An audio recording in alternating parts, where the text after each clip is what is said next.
ఇక కర్కాటక రాశి వారికి ఈరోజు రాశి ఫలాలు ఎలా ఉన్నాయి? మానసిక ప్రశాంతత విషయంలో తగిన జాగ్రత్తలతో ముందుకు వెళ్ళాలి.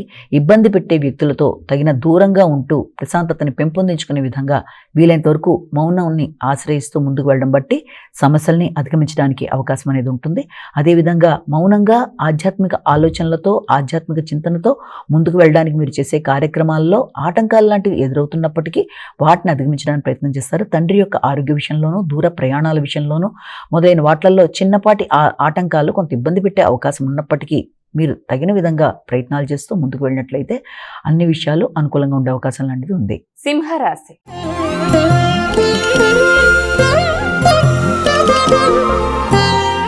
ఇక తదుపరి రాశి అనేటువంటి సింహరాశి వారికి ఈ రోజు ఎలా ఉంది? సింహరాశి వారి విషయాన్ని తీసుకుంటే సింహరాశి వాళ్ళకి వృత్తిపరమైన విషయాల మీద అధిక శాతం దృష్టి కేటాయిస్తారు.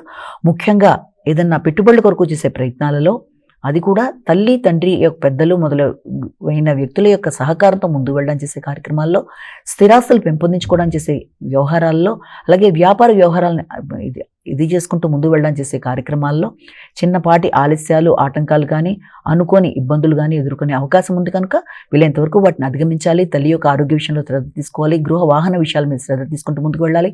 ముఖ్యంగా డ్రైవింగ్కి సంబంధించిన విషయాల మీద దృష్టి సారిస్తూ ముందుకు వెళ్ళి అనుకున్న ఫలితాలు సాధించగలగాలి. కన్యా రాశి.